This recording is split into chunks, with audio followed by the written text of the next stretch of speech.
For coming to our presser, which we called rather hurriedly.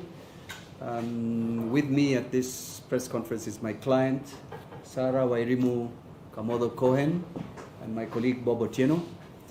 And you are probably familiar with the subject matter of why we have called this press conference. We all woke up today to this headline from the Star newspaper, entitled, "Kinoti lied over judge, top DCI cop confesses," and it goes over to the next page where DCI Kinoti lied about Sankale in Tob Cohen's murder, detective confesses. Without going into the merits of the Tob Cohen matter, you all know, and it's carried in the same story, that Kinoti had claimed that the judge, Justice Kantai, together with our client Sarah, had planned, participated, and murdered Tob Cohen, the husband of Sarah. If he lied about Justice Sankale, it follows that he lied about Sarah. It's as simple as that. His theory is that the two of them planned and committed an offense. If it is found he lied about one of the so-called perpetrators, his theory crashes to the ground. In this case, we're not talking about the revelation of a junior, disgruntled police officer who's no longer in service. We're talking about one of the top CID officers in the country who is still in service by the name John Gashomo. The media has the communication between Mr. Gashomo and the Attorney General, an affidavit by Mr. Gashomo, and an internal memo between Mr. Gashomo and the Director of Criminal Investigations.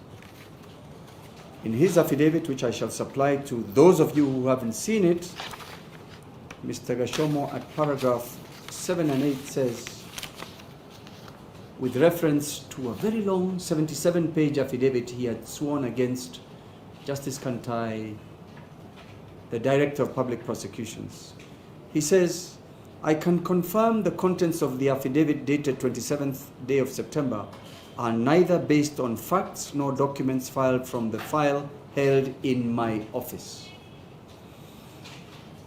Paragraph 8, that the contents of the said affidavit are false, and I therefore retract, deny of any knowledge and could not have been uttered by myself. He is saying everything in that affidavit is a lie. He is therefore saying, when he was forced to sign the last page of that long affidavit alone, the rest of the 77 pages of affidavit are lies created by, with the connivance or under the direction of George Kinoti. It therefore means our client has been charged based on lies and fabricated evidence that has been created under the direction and control of Mr. George Kinoti. Now, this is indeed an alarming situation. It means that President Kenyatta appointed to the office of DCI a person who was totally dishonest, a person who had no qualms about creating and fabricating evidence. The tragedy, we all make mistakes, and indeed the president may have made a mistake. The tragedy is that he lasted in office for so long. If he did this against the Honorable Justice Sankale and our client, how many others suffered the same fate. I personally, one day got in the way of Mr. Kinoti when I was defending the good lady Sarah. And he went on my case and attempted to have me arrested and charged with forgery. Forgery of a will I had never seen in my life before I got involved in this case.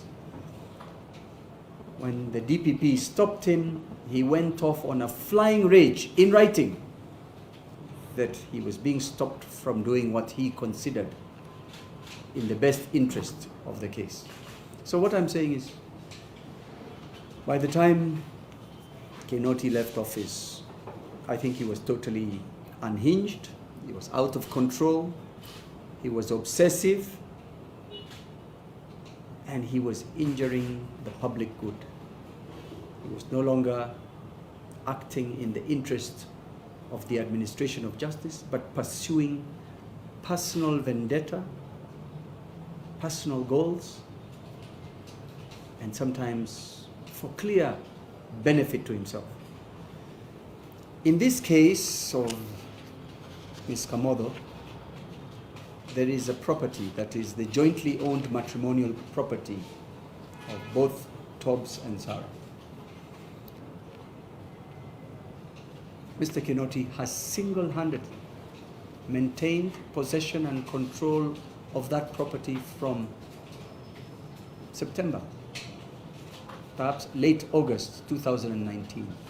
It has been totally destroyed while he holds it for the clear benefit of persons who he has become very close to that are interested parties. That will come out another day, another time.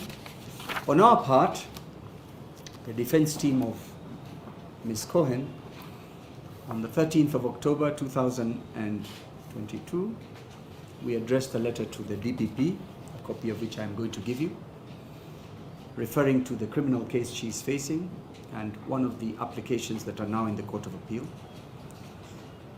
We have detailed to the DPP